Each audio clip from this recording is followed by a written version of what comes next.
మా ప్రభుత్వం చేసేది గొప్పతనం, పాత ప్రభుత్వం చేసిందంతా దుర్మార్గం అన్న పద్ధతిలో వ్యవహారాలు నడుస్తున్నాయి. కాబట్టి పాత ప్రభుత్వం చేసినటువంటి ప్రతి పని ప్రాసిక్యూట్ చేయగలిగిందే, చేయదగిందే. కాబట్టి ప్రతి నిర్ణయం మీద డిబేట్ పెట్టచ్చు, ప్రతి నిర్ణయాన్ని తప్పుపట్టచ్చు, ప్రతి నిర్ణయం మీద కేసు పెట్టచ్చు, ప్రతి నిర్ణయం తీసుకున్నటువంటి ఆ కన్సర్న్ మినిస్టర్ని జైల్లో వేయచ్చు. ఎంత మాత్రమూ తప్పు కాదు. రేపు పొద్దున మేము అధికారంలోకి రామా, వస్తే మేము పెట్టమా కేసులు అని జగన్మోహన్ రెడ్డి గారు అంటారు. ఇప్పుడు ఆడదామాంధ్ర అనేది ఆవిడ క్రీడా శాఖ మంత్రిగా ఉన్నారు కాబట్టి ఆవిడ మీద కేసు పెట్టి లోపలేసేస్తే తప్పేం లేదు, దానిలో తప్పు ఉందని నేను అనుకోవడం లేదు. ఇదే ప్రజాస్వామ్యం అన్నట్టుగా నడుస్తోంది ఆంధ్రప్రదేశ్లో పరిస్థితి. కాబట్టి ఇంకొక నిర్ణయం, ఇంకేదో నిర్ణయం. ఇప్పుడు ఆల్రెడీ విజయసాయి రెడ్డి ఒక గొడవలో ఉన్నాడు. వైసీపీ టైంలో అక్కడ ఒక ఫార్మా దీనికి సంబంధించినటువంటి ఎపిసోడ్లో ఒక గొడవలో ఆయన్ని ఇరికించారు. ఇప్పుడు ఆయన్ని కూడా లోపలేసారు అనుకుందాం. ఇలాంటి నిర్ణయాలు అనేక, రోజుకో నిర్ణయం తీసుకుంటుంది కదా ప్రభుత్వం. ఆ తీసుకున్న ప్రతి నిర్ణయానికి ఎవరో ఒకళ్ళు బాధ్యులు ఉంటారు కదా. ఆ బాధ్యులందరినీ లోపలేసే దలుచుకుంటే నా సజెషన్ ఏంటంటే ఆంధ్రప్రదేశ్ గవర్నమెంట్కి మీరు విడిగా ఒక జైలు కట్టేయండి, వైసీపీ జైలు అనేసి కట్టేసి వాళ్ళందరినీ తీసుకెళ్ళి లోపల పెట్టి, ముందే లోపల పెట్టి తర్వాత కేసులు పెట్టండి, తప్పేం లేదు. తొందర పడరు, అడగరు కూడా. ఎందుకంటే ఇది ఆచారంగా మారింది. అంటే కేసులు పెట్టడం అనేది ఆచారంగా మారటం అనేది నిజంగానే ఇబ్బందికరమైనటువంటి పరిస్థితి. అంటే ప్రభుత్వం అంటే కేసులు పెట్టడమేనా, ఇంకేం లేదా? పరిపాలన చేయాలి కదా. అక్కడ నిన్నో మొన్నో విన్నాం మనం, ఏది ఆంధ్రప్రదేశ్కు సంబంధించి ఈ బస్సు ఫ్రీ అనేది వాళ్ళు ఇచ్చారు, ఒక హామీ ఇచ్చారు ప్రపంచానికి వాళ్ళు, సూపర్ 6లో వాగ్దానం. ఆ వాగ్దానం అమలు ఎలా జరిగిందో మనం చూసాం. అంటే జిల్లా లోపల జరగాలి, జిల్లా బయటకు వెళ్తే డబ్బులు కట్టాలి, ఇలాంటి ఏదో నిర్ణయం తీసుకున్నారు. అవుట్ ఆఫ్ ది స్టేట్ ఎడితే డబ్బులు కట్టడం అనటం కొంత సమంజసమే. జిల్లాలు చిన్నవైపోయినాయి. ఒక్కో జిల్లా 3 జిల్లాలుగా మారిపోయిన తర్వాత ఇక్కడి నుంచి పక్క ఊరు వెళ్తే జిల్లా మారిపోతే ప్రతి ఊరికి డబ్బులు టికెట్ తీసుకోవాలంటే ఎక్కడి నుంచి చేస్తారు? అంటే ఆ జిల్లా పరిధిలో దిగి నడుచుకుంటూ వెళ్ళాలనే వీళ్ళ ఉద్దేశం. అలాంటి పరిస్థితుల్లో పరిపాలన నడుస్తోంది అక్కడ.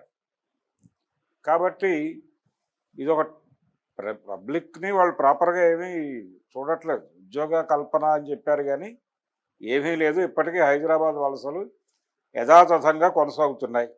కేసుల పట్ల చూపిస్తున్న అంకిత భావం చూస్తే మరి వాళ్ళు ఎటువైపు నడిపిస్తున్నారు అనేది అర్థం కావట్లేదు.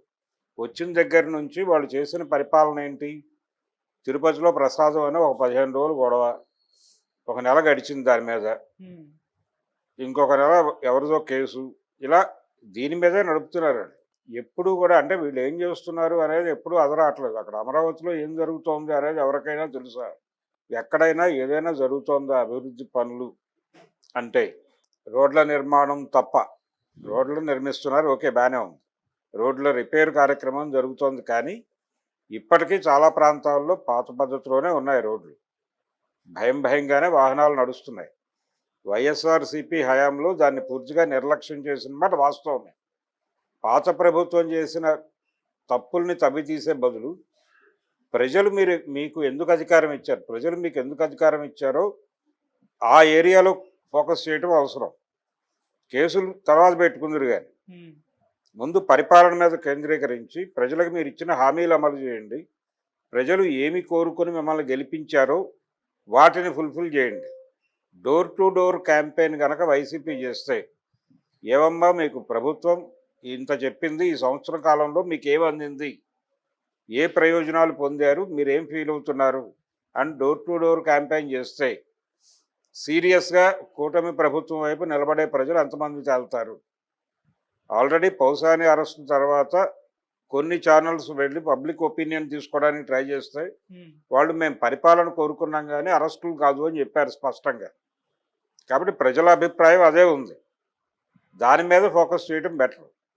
జగన్మోహన్ రెడ్డి సీరియస్ క్రిటిసిజంలోకి రావట్లేదు, అంటే ప్రోగ్రాంలోకి రావట్లేదు. ఆయన ప్రోగ్రాంలోకి వచ్చుంటే ఈ పాటికి కౌంటర్ అరెస్టులకి ఒక రంగం సిద్ధం చేసి ఉండాలి. అది జరగట్లేదు. అంటే ఆయనకేదో మొహమాటం ఉంది. ఈ కూటమి ప్రభుత్వంలో బీజేపీ ఇన్వాల్వ్ అయింది కాబట్టి మనం ఇప్పుడు కూటమి ప్రభుత్వం మీద యుద్ధం ప్రకటించడం, బీజేపీ హర్ట్ అయితే నా పరిస్థితి ఏమిటి అనేది ఏదో డోలాయమాన స్థితిలో ఉన్నట్టున్నాడు ఆయన. అందుకని కాన్షియస్ మూమెంట్స్ ఏవి బిల్డ్ చేయట్లా. ప్రజలు వాళ్ళంతట వాళ్ళు తిరిగి తన అధికారంలోకి తెస్తారేమో అనేటువంటి ఒక అభిప్రాయంతో ఉన్నాడు ఆయన. అలా కుదరదు. మీరు రోడ్డు మీదకి వచ్చి యుద్ధం చేయాలి. చేస్తే తప్ప వీళ్ళాగరు. అలాగే ప్రజలు మీ వెనకాల నిలబడరు. ప్రజలు మీతో నడవాలంటే ప్రజలు ఆల్రెడీ సఫర్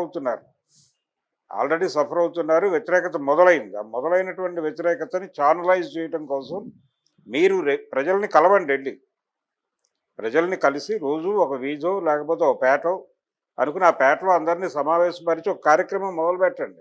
రివ్యూ ప్రోగ్రాం. ఈ 10 నెలల పాలనలో వాళ్ళు చేసింది ఏమిటి, మీరు ఏమనుకున్నారు, ఏం జరిగింది, ఎంతవరకు జరిగింది, పాజిటివ్ నెగిటివ్ రెండూ ప్రజల నుంచి తెలుసుకోండి. ప్రపంచానికి చెప్పండి. ఇదిగో మా ఏరియాలో ఈ పనులు చేస్తారని మేము అధికారం ఇచ్చాం, ఈ ఎమ్మెల్యేని గెలిపించాం. నియోజకవర్గం వారీ చేయండి. ఈ ఎమ్మెల్యేని మేము ఎందుకు గెలిపించాం, ఆ పనులు ఇప్పటిదాకా మొదలు కాలేదు, భవిష్యత్తులో అవుతాయని నమ్మకం లేదు, ఇప్పటికే చాలా చేసేసాడు, ఇంకా ఎన్ని చేస్తాడో, ఇలా ఏదో ఒక ఒపీనియన్ చెప్తారు కదా ప్రజలు.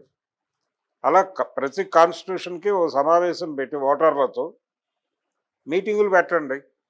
జనాలకు ఒక ప్రోగ్రాం ఉంటుంది కదా, ఓ పొలిటికల్ యాక్టివిటీ నడుస్తుంది కదా.